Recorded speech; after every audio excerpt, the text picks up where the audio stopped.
जल्दी शादी हो गई उनकी। जी जी जी। अभी छठी क्लास में है, 7वीं क्लास में उनकी शादी हो गई। तो मुझे बहुत दुख होता था कि ये ऐसा क्यों हो रहा है, माँ बाप इन्हें पढ़ने की।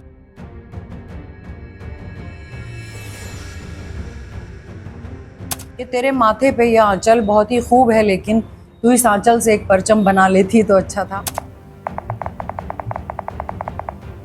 तो मैंने बहुत संघर्ष किया, इतना संघर्ष किया, माँ बाप से लड़ाई भी मोल ली है जी जी। इसके लिए। तो पहला मोटिव तो हमारा शिक्षा का था, उद्देश्य कि हम शिक्षा दें बच्चों को और वो आत्मनिर्भर बनाना उनको।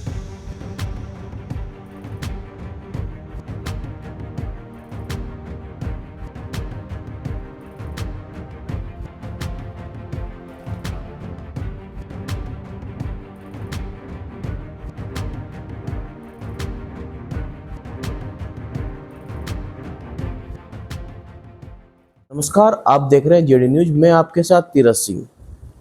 आज हम जिस सक्सेस से आपको मिलवाने जा रहे हैं वो किसी परिचय की मोहताज नहीं है। उन्हें शिक्षा के क्षेत्र में राज्यपाल अध्यापक पुरस्कार से सम्मानित होकर शिक्षा, साहित्य व समाज सेवा के क्षेत्र में परचम लहरा रही है। उसके साथ साथ शिक्षाविद, पर्यावरण चिंतक, नारी सशक्तिकरण की पहचान भी बना चुकी है। जी हाँ, हम बात कर रहे हैं डॉक्टर कुशिदिया अंजुम की। राज्यपाल से सम्मानित हुए हैं और एक क्षेत्र में अपनी अलग पहचान बनाई है। डॉक्टर कुशिदिया, आपका बहुत बहुत स्वागत है हमारे चैनल में। और आप जिस धर्म से आते हैं उस धर्म में महिलाओं को पढ़ने का अधिकार बहुत कम मिलता है आपके यहाँ। आपने जो शिक्षा ग्रहण की है उसके पीछे किसका सहयोग रहा है? जो मेरी शिक्षा है, पहले मैं अपने बारे में बता दूं जी जी। कि मेरा नाम आप बता ही चुके हैं और मैं एक ऐसी फैमिली से बिलोंग करती हूँ जहाँ पे मेरे माता पिता भी शिक्षित थे जी। और उन्होंने सभी जो हमारे मेरे ब्रदर एंड सिस्टर थे उनको सबको बाहर भेज के पढ़ाया। अलीगढ़ यूनिवर्सिटी से हम लोगों ने पढ़ा। जी जी। और उस जमाने में हालांकि लड़कियों को बाहर भेजना बहुत जी जी। बुरा समझा जाता था। जी जी जी। और मेरे पेरेंट्स पे को भी लोगों ने फोर्स किया कि अरे इनकी तो शादियां कर दो, जी इन्हें जी। तुम बाहर क्यों भेज रहे हो। जी लेकिन जी। मेरे माँ बाप क्योंकि खुद एजुकेटेड थे दोनों, जी जी। तो इसलिए उन्होंने हमें बाहर भेजा। हम लोग हॉस्टल में रह के पढ़े। और जाहिर सी बात है कि एक यूनिवर्सिटी का जो एक कंसेप्ट होता है वो बहुत लार्ज एक कैनवस होता है जहाँ पे आदमी बहुत कुछ सीखता है।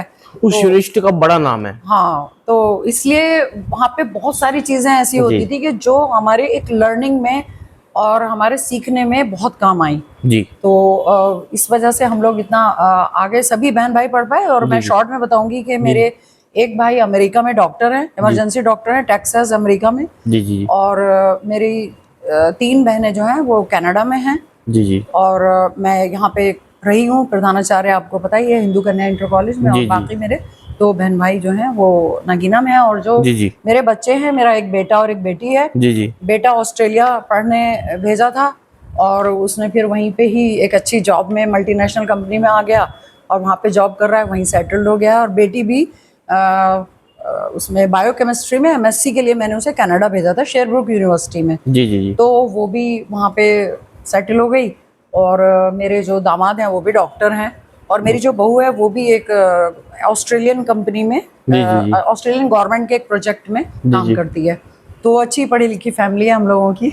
और शिक्षा के क्षेत्र में आप राज्यपाल से सम्मानित हैं। जी, क्या आप जनपद की पहली मुस्लिम महिला हैं? देखिए, बेसिक में तो मुस्लिम महिलाओं को मिला है जहाँ तक कि मेरी नॉलेज है। जी जी। और लेकिन इंटर कॉलेज में, माध्यमिक में, जी जी। जहाँ तक मुझे पता है जी जी। कि मैं पहली मुस्लिम महिला हूँ जिसे ये पुरस्कार मिला है, राज्यपाल अध्यापक पुरस्कार जो आपको मिला है। जी जी जी जी। आप पिछले 40 वर्षों से एक संस्था चला रही हैं। 40 नहीं, 30 साल से। 30 साल जी से। जी जी। चलो, हमारा थोड़ा फर्क होगा, लेकिन आप ये 30 साल से एक संस्था चला रही हैं, जी जी महिलाओं के लिए चला रही हैं। जी। उस संस्था का नाम क्या है और महिलाओं को उसमें किस तरह के अधिकार दिला रहे हैं आप? जी, जो संस्था है वो है जागरूक महिला संस्था परचम, लेकिन लोग परचम के नाम से इसको जानते हैं। जी। और इसका विचार इसलिए आया क्योंकि जिस स्कूल में मैं पहले लेक्चरर थी इंडस्ट्रियल मुस्लिम गर्ल्स इंटर कॉलेज में। वहाँ पे बच्चियों को मैंने देखा बहुत जल्दी शादी हो गई उनकी। जी, जी, जी। अभी 6ठी क्लास में है, 7वीं क्लास में उनकी शादी हो गई। तो मुझे बहुत दुख होता था कि ये ऐसा क्यों हो रहा है, माँ बाप इन्हें पढ़ने क्यों नहीं दे रहे हैं। जी, जी। तो ये आया कि भाई एक कोई ऐसा प्लेटफॉर्म होना चाहिए जिससे कि हम अपनी बात उठा सकें। ऐसे तो कोई कौन बात सुनेगा। जी, जी, तो जी। एक संस्था का अस्तित्व वजूद में आया परचम के नाम से, और मेरी कुछ टीचर्स थी जिससे कि हम क्या करते थे कि जो गरीब बच्चियां हैं, जी, जी। माँ बाप ने उन्हें रोक लिया, कहा कि भाई हमारे पास तो फीस नहीं है, तो हम लोग मिलजुल कर जी, जी। 4-5 टीचर्स उनकी फीस दे देते थे। और इस तरह से वो, और या अर्ली मैरिज के हो जाती थी तो हम उनके घर जाते थे, माँ बाप को समझाते थे, देखो बच्ची का फ्यूचर नहीं खराब करो, पहले इसको आत्मनिर्भर बनाओ, पहले इसे कोई स्किल सिखाओ, उसके बाद शादी करो, अभी इसकी उम्र नहीं है। आपने परचम ही क्यों रखा संस्था का नाम, क्या सोच के रखा हाँ था? मैं बताती हूँ, इसके पीछे ना एक शेर है, जी, वो है मजाज लखनवी का। और मजाज लखनवी जो हैं एक बहुत मशहूर शायर और कवि हुए हैं, जी, जी। जिन्होंने कि अलीगढ़ मुस्लिम यूनिवर्सिटी का तराना भी लिखा था। जी, जी। तो उनका एक शेर था जो मुझे बहुत इंस्पायर किया, और वो शेर ये था कि तेरे माथे पे यह आंचल बहुत ही खूब है, लेकिन तू इस आंचल से एक परचम बना लेती तो अच्छा था। तो वो मेरे दिमाग में ऐसा बैठा कि मैंने कहा नहीं, इसको तो परचम ही बनाना है। और परचम का मतलब होता है एक फ्लैग, जी, जी, जी। कि भाई एक परचम लहराना या जी, जी, फ्लैग। जी। तो वो वही कोई सशक्त महिला ही लहराएगी, ऐसे तो नहीं कि कोई ऐसे ही कर जी, जी, देगा। जी, जी, जी, जी। तो इसलिए वो इसका नाम परचम पड़ा उस शेर से ही, और मैंने वो अपने बैनर पे भी उसको लिखा ताकि महिलाएं और बच्चियां इंस्पायर हों, जी, जी, जी। संदेश हो एक जी, उनका। जी। जी। तो पूरा मोटिव क्या है आपकी संस्था का? मोटिव तो यही है कि महिलाओं को सशक्त करना और ड्रॉप आउट बच्चों को पढ़ाना। जैसे कि ये जो हमारा उद्देश्य था वो ये था कि महिलाओं को जो है उनको जागरूक करना उनके अधिकारों के बारे में। जी, जी। और जैसे कि शिक्षा का अधिकार है, अब बच्चों को तो पता ही नहीं कि मुझे शिक्षा का अधिकार मिला हुआ है, जी, जी, माँ जी। बाप को भी नहीं पता। जी, जी, तो जी। अब वो बहुत ही स्कूल्स में उनका एडमिशन हो सकता है, लेकिन माँ बाप को ही नहीं पता, तो वो जी, कैसे जी, जी। लेंगे। जी, तो जी। ये हम लोग एक छोटे छोटे मीटिंग्स लेकर के माँ जी, जी। बाप को काउंसलिंग करके उनको जागरूक करना और बच्चों को पढ़ाना। और दस्तक अभियान जो हमने चलाया कि जिसमें कि ड्रॉप आउट बच्चों को हमने जो है स्कूल तक पहुंचाया, और इसी के लिए मुझे अमर उजाला रूपायन अचीवर अवार्ड मिला जी, जी। लखनऊ में। जो है मैरी कॉम के द्वारा ये मुझे लखनऊ कानपुर क्लब में दिया गया। तो जी। ये इसी के ऊपर है, क्योंकि बच्चों की जी, एजुकेशन जी। जो है, क्योंकि मैं खुद शिक्षाविद हूँ, जी, तो जी, मुझे जी। बहुत दुख होता है कि आज वो बच्ची आ रही है और कल वो गायब हो गई। तो मैंने बहुत संघर्ष किया, इतना संघर्ष किया, माँ बाप से लड़ाई भी मोल ली है जी, जी। इसके लिए। तो पहला मोटिव तो हमारा शिक्षा का था, उद्देश्य कि हम शिक्षा दें बच्चों को और वो आत्मनिर्भर बनाना, उनको स्किल सिखाना। और दूसरा जो घरेलू हिंसा से पीड़ित महिलाएं थी या लड़कियां थी उनकी मदद करना। तो मैंने 16-17 साल यहाँ पे परिवार परामर्श केंद्र में जी, जी। एसएसपी से जो अटैच है ये परिवार परामर्श केंद्र, वहाँ पे एसएसपी ऑफिस में अच्छा। एक केंद्र बना हुआ है परिवार परामर्श केंद्र। वहाँ पे मैंने फ्री काउंसलिंग की है कपल्स की। अच्छा। और उसमें बहुत घर हम लोगों ने बसवाए और जी, बहुत जी। कोशिशें की कि भाई आपस में ना लड़े, क्योंकि छोटी मोटी चीज़ों में मतभेद हो ही जाता है पति पत्नी में। तो उनकी काउंसलिंग करके उनका घर बसवाना हमारा उद्देश्य रहा है, और उसमें हम लोग कामयाब भी हुए। और महिला हिंसा से पीड़ित 2 लड़कियों की हमने मतलब बहुत मदद की। और वो मदद इस तरह की कि उनके पति उन्हें बहुत परेशान कर रहे थे, ना तो जी, उन्हें जी। तलाक ही दे रहे थे, ना ही उन्हें घर में रख रहे थे। तो वो महिलाएं हमारे यहाँ आई परचम में, और हम लोगों ने उनको लिटरली रेस्क्यू किया, क्योंकि वो तो छोड़ने के लिए तैयार नहीं थे। तो उनकी पुलिस की मदद से, प्रशासन की जी, मदद जी, से, जी। सब लोगों की मदद से हमने उन्हें, और अब वो बहुत अच्छी जिंदगी बिता रही हैं। आपने परचम के माध्यम से, अपनी संस्था के माध्यम से इतना कुछ किया, जी क्या परिवार, भाई बहन, इसमें जैसे घर के कार्य, उनको आपने कैसे मैनेज किया? जी, देखिए एक लगन एक ऐसी चीज होती है जी, कि जब आदमी को लग जाए ना तो वो सब कुछ मैनेज कर लेता है, सब जी। कुछ करता है। लेकिन अगर मान लीजिए मैं लड़कियों को ही समझाती थी स्कूल में जी, जी। कि भाई अगर तुम्हारे अंदर लगन नहीं है फिर तुम कुछ भी नहीं कर सकते, कुछ भी अचीव नहीं कर सकते, क्योंकि कुछ भी पाने के लिए जी, जी। बहुत हार्ड वर्क करना पड़ता है। तो जाहिर सी बात है कि हमें सुबह उठना, जी, जी, सुबह जी। उठ के सारी चीज़ों को घर पे मैनेज करना, जी, जी। फिर स्कूल जाना, फिर घर आके जी, जी। संस्था के कामों को देखना। तो ये सारी चीज़ों में सामंजस्य बिठाना, और नेचुरली इसमें परिवार का सहयोग होता है। पढ़ाई में हमारे माँ बाप ने हमें सहयोग किया, हमें जी। इतनी अच्छी जगह भेज के उन्होंने पढ़ाया और जी, हमारे जी। खर्चा उठाया। जी, और जी। इसी तरह यहाँ पर मेरे पति ने, जो कि मेरे पति भी एक डॉक्टर हैं, अच्छा। प्रैक्टिस करते हैं जी, यहाँ जी। पर कंबो के पुल पर उनका क्लिनिक है। जी जी तो उन्होंने मुझे पूरा सहयोग किया और मेरी कभी भी किसी भी बात में उन्होंने मुझे टोका नहीं, ये जी कहा जी कि नहीं तुम सही काम कर रहे हो, इसको करो। तो इसीलिए मुझे सक्सेस मिली उन कामों को करने में, क्योंकि घर का और बच्चों का भी सहयोग रहा। बच्चों ने भी कहा कि नहीं आप बहुत अच्छा काम कर रहे हैं, जी जी। आप करिए इस काम को। तो मुझे, मैं इसके साथ खुशकिस्मत हूँ। साथ आपने एक शौक और रखा है, जी लेखन का शौक। जी जी जी। वो शौक आपको कब और कैसे क्यों लगा? देखिए क्योंकि वो एक, जब हम समाज में बहुत सारी चीज़ें देखते हैं तो एक जो संवेदनशील व्यक्ति होता है जी वो उन चीज़ों को सोचता है कि ये चीज़ मैंने देखी है, मैं इसको कैसे बताऊं लोगों को। तो वो लिखने के द्वारा, लेखन के द्वारा जी जी समाज तक पहुंचता है, क्योंकि लेखन एक ऐसी, एक कलम या वो लेखन एक ऐसा सशक्त माध्यम है जी कि जी हम बहुत सारे लोगों तक अपनी बात पहुंचा सकते हैं। तो मेरा पहले तो ये था कि मैं जब एज ए स्टूडेंट भी, मुझे, क्योंकि मैं पढ़ने में अच्छी थी, जी जी जी फर्स्ट डिविजनर रही हूँ, तो मुझे टीचर सेलेक्ट करके मुझे उस मैगजीन में स्टूडेंट सेक्शन में मुझे एडिटोरियल में कुछ इंचार्ज वगैरह बना देते थे। जी जी तो जी मैं खुद भी लिखती थी और लड़कियों को गाइड भी करती थी कि जी तुम इस पे लिखो, तुम इस पे लिखो। तो वो मेरा स्टूडेंट लाइफ का शौक था। फिर मैं जब कॉलेज में आई तो इस्लामिया कॉलेज में, वहाँ पे भी मुझे एडिटोरियल सेक्शन में एडिटर बनाया गया और फिर मैंने पूरी मैगजीन्स जी जी पब्लिश करने में, पब्लिकेशन में मदद की अपनी प्रिंसिपल की।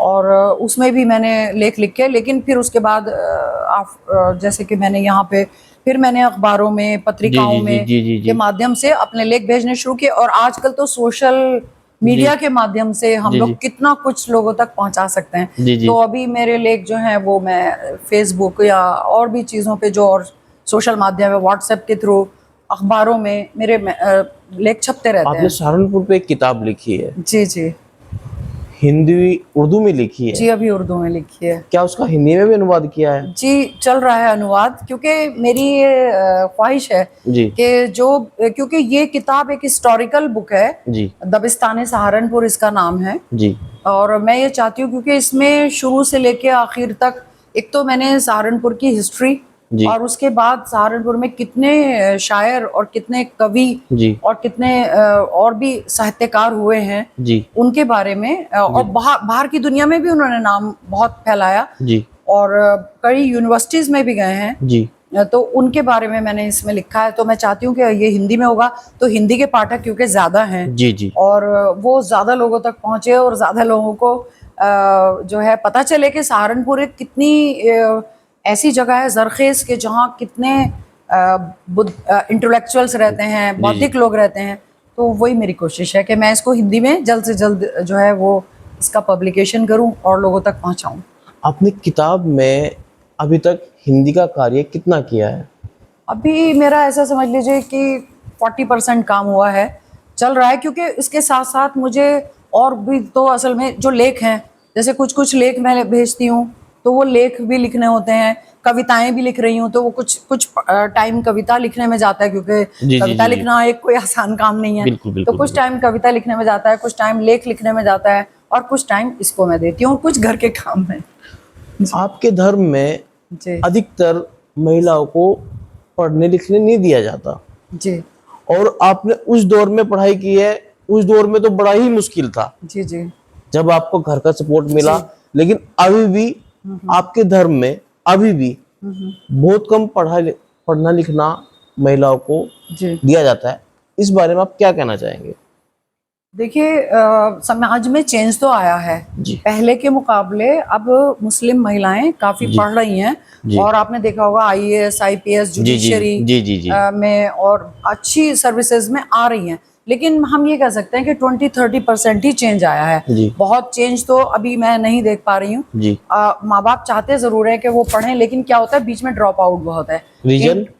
रीज़न ये कुछ तो आर्थिक रीज़न है जी कि वो, उनके पास उतना धन नहीं है कि वो पढ़ा पाएं। जी दूसरी बात यह है कि उन्हें जागरूकता की कमी है। अगर बच्चा अच्छा होगा पढ़ाई में, हम लोग यही बात बताते हैं कि अगर तुम अच्छे हो बच्चे पढ़ाई में तो तुम्हें गवर्नमेंट सपोर्ट करेगी, स्कॉलरशिप मिलेगी जी किसी, और हम लोग मिल के सपोर्ट कर देंगे। क्योंकि हम भी जब किसी से बात करते हैं कि ये बच्चा गरीब है, जी ये लड़की गरीब है, इसके लिए ये पढ़ना चाहती है, इसके लिए आप सब लोग मिल के कंट्रीब्यूशन करें हमारे साथ, तो सभी लोग, और मेरा भी ये मानना है कि अगर वो अच्छा बच्चा है तभी हम उस पर कंट्रीब्यूशन करेंगे कि ताकि वो आगे जाकर कुछ बड़ा व्यक्ति, जी कुछ बड़ा कर सके। जी अगर वो बीच में ही पढ़ाई छोड़ देती है तो हमारी भी वेस्टेज है पैसे की।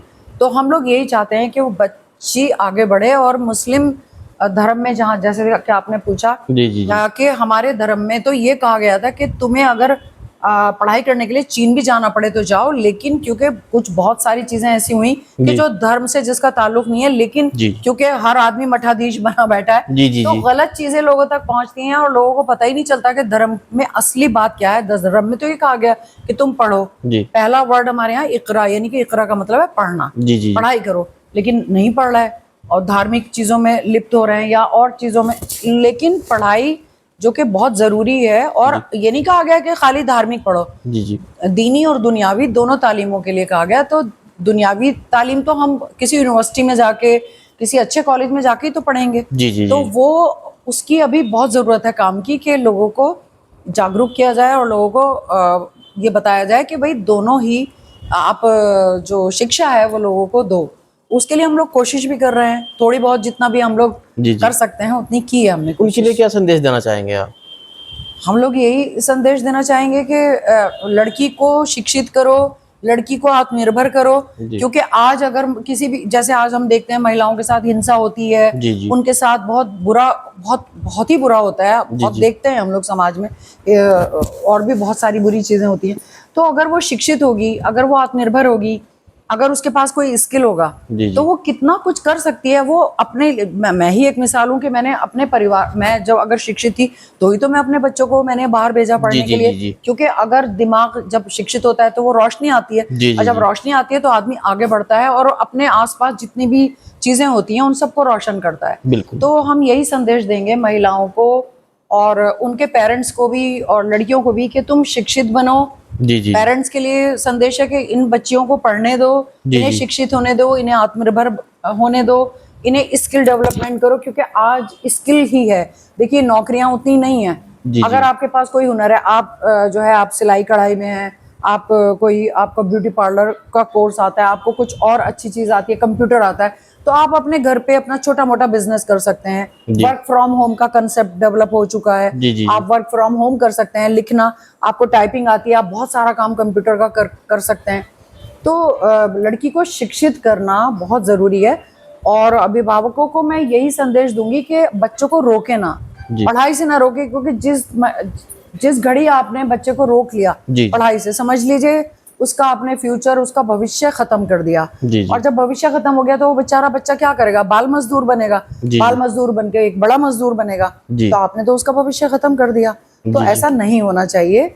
हमारी अपील है इन माँ बाप से कि हमें सहयोग करें, कि जब हम कहते हैं कि पढ़ने भेजो, और हमारे स्तर पर जो भी मदद चाहिए, जैसा भी कैरियर काउंसलिंग में मदद चाहिए, थोड़ी बहुत आर्थिक मदद भी हम लोगों से कह के भी कराते हैं। अगर जी अच्छा जी बच्चा है जी जी तो जी मैंने बताया कि हम लोग मिल के उसकी मदद करते हैं कि भाई तुम हायर लेवल पे पहुंचो, जी जी जी पढ़ो, पढ़ने से नहीं रुको।